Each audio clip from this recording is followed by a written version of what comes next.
En algún lugar profundo de Rusia, un tren militar de 38 vagones espera en silencio. A bordo más de 400 toneladas de proyectiles de artillería, tanques de combustible con 180,000 litros de diésel y cajas de cohetes de corto alcance, suficiente potencia de fuego para aniquilar una brigada entera. Protegido por una de las unidades de defensa aérea más avanzadas de Moscú, el Panzer-1, este convoy se supone que era intocable. Pero entonces ocurrió lo imposible. 3 drones ucranianos UJ-26 Beaver surcaron la noche a 180 km por hora, deslizándose bajo los hashes de radar, navegando por corredores invisibles entre zonas de detección. Rusia había gastado miles de millones en guerra electrónica en inhibidores de radar e interceptores móviles. Sin embargo, en cuestión de segundos, esas defensas fallarían contra máquinas que cuestan menos que un subfamiliar. Según informes de Reuters, la industria de drones de Ucrania ha crecido más de un 600% en solo 2 años, obligando a Rusia a gastar misiles de 2 a 3 millones de dólares cada uno para detener drones construidos por menos de $20,000. Y ahora esa asimetría está reescribiendo la guerra moderna. La tecnología barata está superando a la doctrina costosa. David contra Goliat una vez más. Y esa noche el mundo observaría cómo ese desequilibrio desencadenó uno de los ataques más catastróficos en suelo ruso desde el inicio de la guerra. Pero aquí está el verdadero impacto. No se trató solo de los drones golpeando acero. Fue lo que pasó después. Los sistemas colapsaron, los radares quedaron ciegos, los trenes ardieron durante horas y Moscú se vio obligado a enfrentar una pregunta de pesadilla: si 3 drones pueden hackear esto. ¿Qué pasará cuando Leguen 300? La guerra en Ucrania siempre ha sido un duelo de desequilibrios.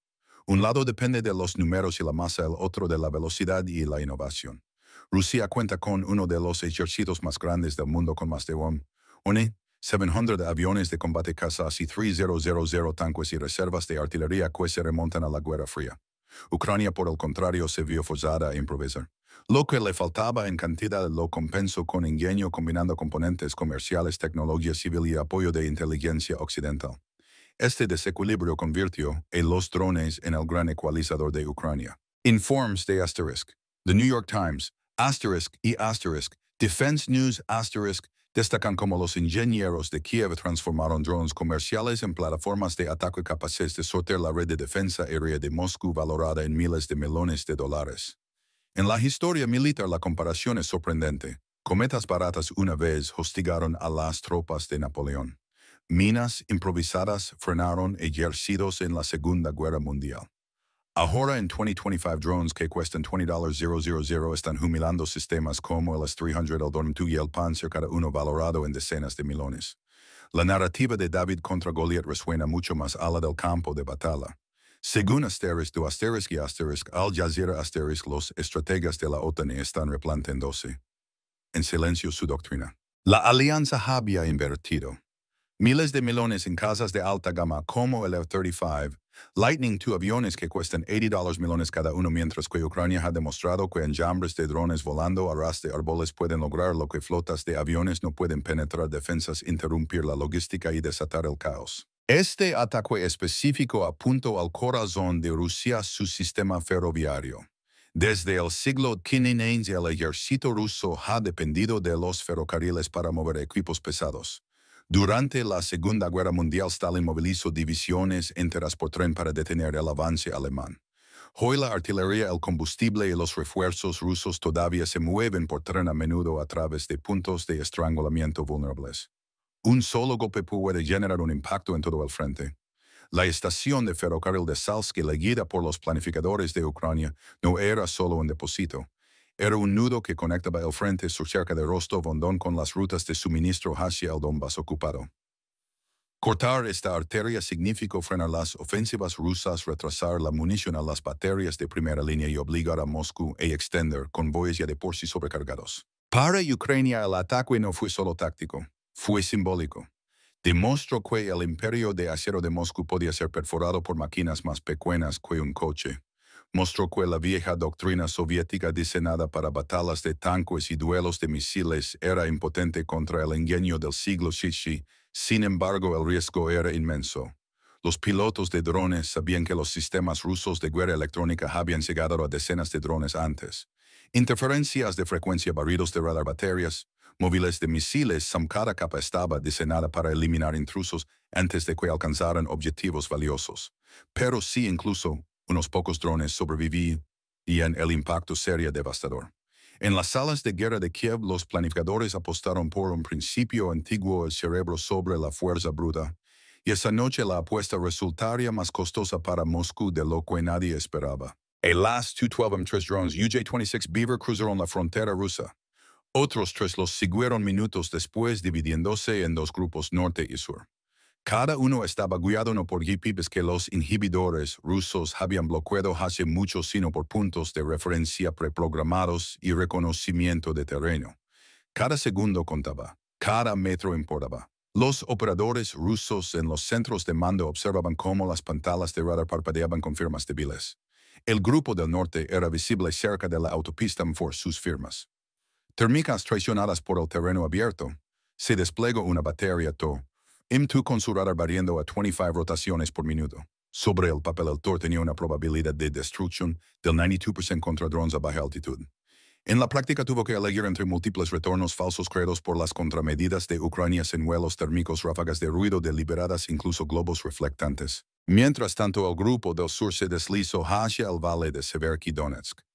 Aquí la física del terreno se convirtió en su escudo. A 25 metros de altitud, la propia tierra bloqueaba los radares rusos más allá de un horizonte de 20 kilómetros. Esto no fue casualidad. Según analistas de defensa de la BC, Ucrania había mapeado cientos de estas sombras de radar, construyendo corredores digitales por los que los drones podían volar sin ser detectados. Pilotarlos era como enhebrar una aguja a 180 km/h. Un kilómetro de error y una batería 300 podía iluminarlos. A las 2:20 a.m. el grupo del norte enfrentó su primer obstáculo, la central eléctrica de Arlovsky. La protegía en los canones antiaéreos Su-23, reliquias de la Guerra Fría, pero letales contra drones lentos. Cada cañón disparaba 2,000 rondas por minuto, una tormenta mortal si se apuntaba correctamente. Los ucranianos conocían el riesgo. También sabían la recompensa. Si destruyen el transformador de 330 kilovoltios en Arlovsky, 6 sitios de defensa aérea rusos, incluida una batería Panzer en Salsk, perderían energía primaria.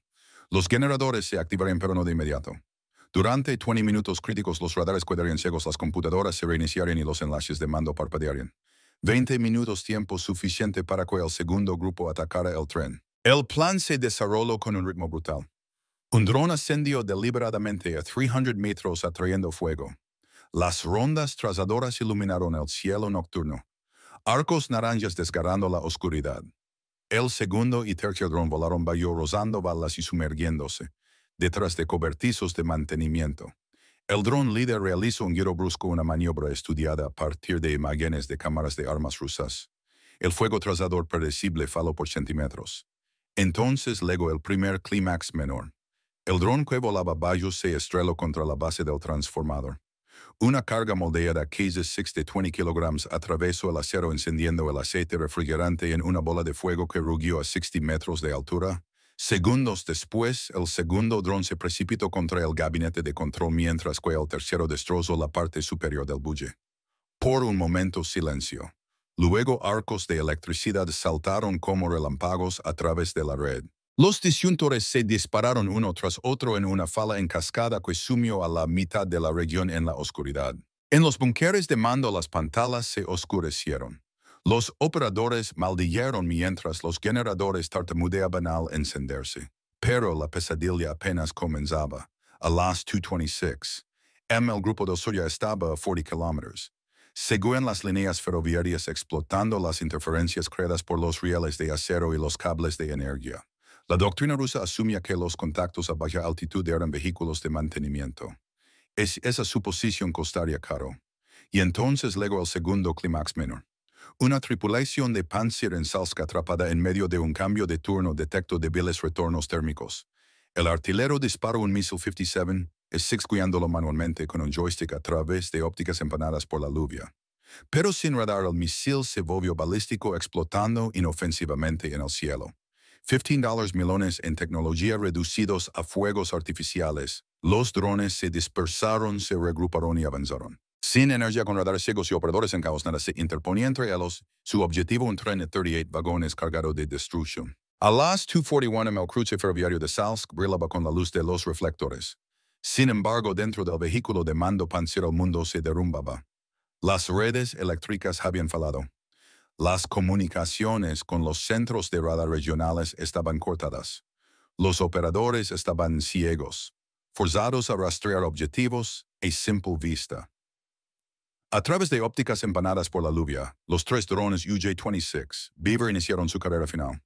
Cada dron se acercó desde un punto cardinal diferente con altitudes escalonadas a 50, 100 y 150 metros. Volaban a 180 km per h demasiado lentos para jets, demasiado rápidos para artilleros terrestres. Sus cámaras infrarrojas pintaban la escena en tonos de calor, una locomotora brillando al rojo vivo, tanques de combustible radiando calor uniforme, vagones de munición fríos y silenciosos pero mortales. El primer giro luego rápido. El ingeniero del tren, alertado por alarmas, aceleró su locomotora hacia adelante, intentando desesperadamente mover 38 vagones. Pero las locomotoras no son autos deportivos. Tardan minutos en ganar velocidad. Los drones estaban a segundos de distancia. A las 2:42 el primer dron se lanzó directamente al compartimento del motor. Su carga moldeada, un explosivo no más grande que una mochila, perforó la carcasa de acero. Cobre fundido atravesó los tanques de diésel, las líneas hidráulicas y el acero. El motor se detuvo instantáneamente. Las chispas encendieron vapores de combustible. Las llamas surgieron hacia arriba. El convoy estaba ahora inmovilizado, atrapado en rieles sin escapatoria. El segundo dron descendió apuntando al vagón de combustible número 3 elegido, específicamente por su posición contra el viento. Una ojiva KWZ-6 atravesó la carcasa. 60,000 litros de diésel se derramaron sobre los rieles, acumulándose bajo las ruedas de acero. Cuando el líquido encontró los restos ardientes de la locomotora, la ignición fue instantánea.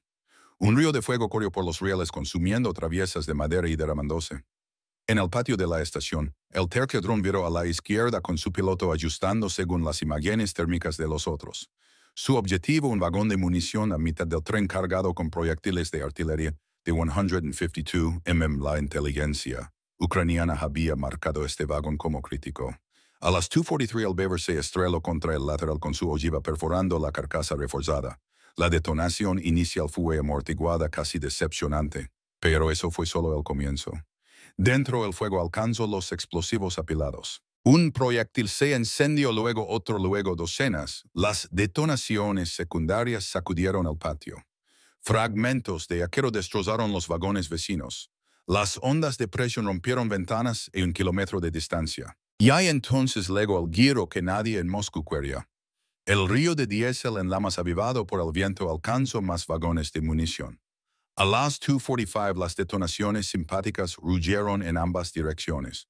Cada explosión alimentaba la siguiente. El tren de 38 vagones se convirtió en una cadena de explosiones que se extendía por el cruce. Civiles en aldeas cercanas grabaron la bola de fuego con sus teléfonos.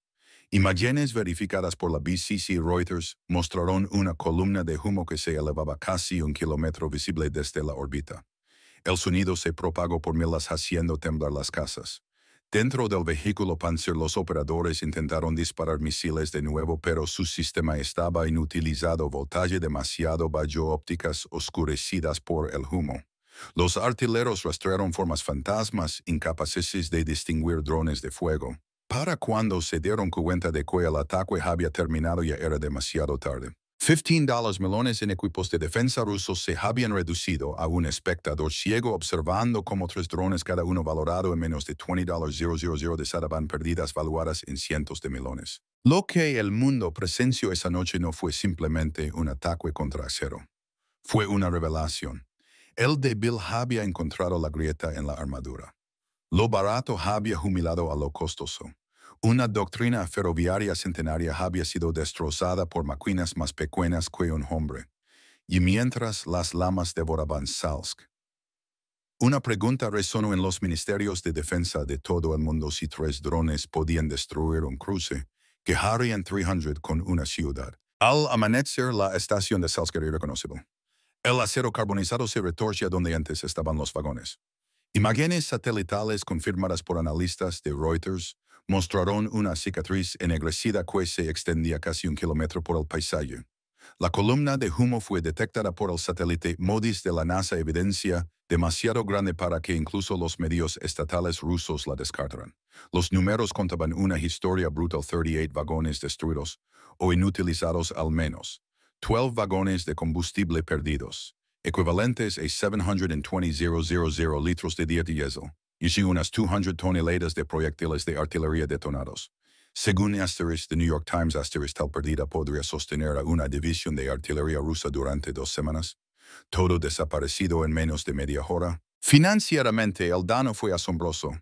Expertos en defensa entrevistados por la BBC calcularon que las municiones, locomotoras e infraestructura destruidas ascendían a, al menos, $150 millones en pérdidas.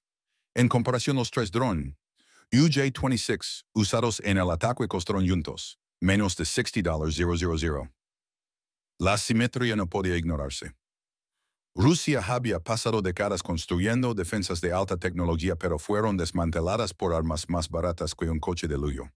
La consecuencia inmediata fue una parálisis logística. Los ferrocarriles descritos por Asterix como las arterias de guerra de Rusia detuvieron el tráfico en el cruce de Salsk durante días.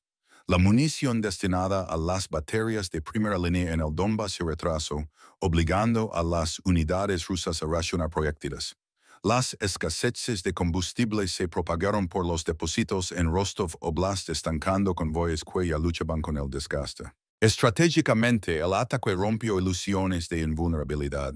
La doctrina de Moscú se basaba en defensas en capas barridos de radar inhibidores baterías, SAM móviles y unidades de guerra electrónica. Pero como informó Al Jazeera, cada capa dependía de energía estable y coordinación efectiva. Al atacar primero el transformador, Ucrania expuso la fragilidad oculta del escudo ruso. El golpe también llegó al escenario internacional. Oficiales de la OTAN hablando con Defense News. Argumentaron que el ataque demostraba un cambio en la guerra. No fue solo un ataque de drones. Fue un ataque informativo, una prueba de concepto que mostraba cómo enjambres de bajo costo pueden abrumar defensas de miles de millones de dólares. En Washington circularon informes de que la administración del presidente Donald Trump estaba revisando cómo acelerar acuerdos de producción conjunta de drones entre EU y Ucrania con el objetivo de entregar miles de drones en meses. Las respuestas rusas intentaron predeciblemente minimizar el daño. Los medios estatales afirmaron que solo 2 vagones de combustible fueron dañados e insistieron en que 22 drones fueron derribados, pero imágenes de ciudadanos con marcas de tiempo y geolocalización contradijeron esas afirmaciones. La brecha de credibilidad se amplió. Por cada negación rusa, docenas de videos virales mostraban bolas de fuego consumiendo vagones. El cielo se iluminó como si el amanecer hubiera llegado horas antes. Para Ucrania, el impacto fue más que material, fue psicológico. El ataque les dio a los soldados en el frente que la logística rusa podía romperse. Les dio a los aliados de Moscú en Pekín y Teherán que la retaguardia rusa no era un refugio seguro. Y les dio a los rusos comunes viendo las llamas en sus teléfonos que la guerra podía llegar al interior de su patria. Cuando las últimas llamas se apagaron al mediodía, el mensaje era claro. El equilibrio de poder en la guerra moderna había cambiado, no hacia el arma más grande o la armadura más gruesa, sino hacia quien pudiera adaptarse más rápido, pensar más inteligentemente y golpear más barato. Las ruinas de Salsk aún arden en la memoria de quienes vieron la bola de fuego iluminar el cielo nocturno. Para Rusia, la pérdida no se midió solo en combustible o proyectiles. Fue el colapso de una doctrina construida en la creencia de que las defensas en capas y los enormes arsenales garantizaban seguridad. Para Ucrania, el ataque fue más que una victoria. Fue la prueba de que el ingenio, la inteligencia y el momento oportuno podían derrotar a una fuerza 10 veces mayor. Pero esto plantea una pregunta mucho más peligrosa. ¿Qué pasa cuando estas tácticas se escalan? 3 drones destruyeron un tren. 30 drones podrían apagar una red eléctrica regional. 300 podrían abrumar las defensas alrededor de una ciudad como Belgorod o incluso Moscú. Analistas de la OTAN citados por The Guardian advirtieron que el mundo podría estar entrando en un siglo de drones donde enjambres de bajo costo dominan los cielos y cada sistema de defensa de $1,000 millones enfrenta un enjambre de máquinas de $20,000. Según Reuters, el presidente Trump ya ha presionado a los aliados de la OTAN para acelerar proyectos de enjambres de drones, señalando que Washington ve el cambio inevitable. La era de los tanques y bombarderos podría estar dando paso a una era de enjambres y algoritmos. Mientras tanto, China observa en silencio invirtiendo miles de millones en drones guiados por inteligencia artificial. Israel, endurecido por años de guerra con drones en Gaza y Líbano, está probando láseres antidrones. Todas las grandes potencias ahora saben que si Ucrania puede hacker esto, otros también pueden. Para la gente común la pregunta es inquietante si los ferrocarriles, los depósitos de combustible y las estaciones de energía ya no pueden defenderse. ¿Qué pasa con las ciudades, las economías y las guerras del futuro? La próxima gran conflicto será decidido no por ejércitos de hombres, sino por nubes de máquinas. Espectadores, el campo de batalla está evolucionando ante nuestros ojos. ¿Qué opinan? ¿Son los drones el fin de la guerra tradicional o el comienzo de algo aún más peligroso? Dejen sus pensamientos en los comentarios. Y si quieren seguir cada giro de esta revolución de drones en curso desde los audaces ataques de Ucrania hasta las contramedidas secretas de la OTAN, asegúrense de dar like, compartir y suscribirse. Porque el próximo capítulo de esta guerra no se trata solo de Ucrania o Rusia, solo de Ucrania o Rusia, solo de Ucrania o Rusia.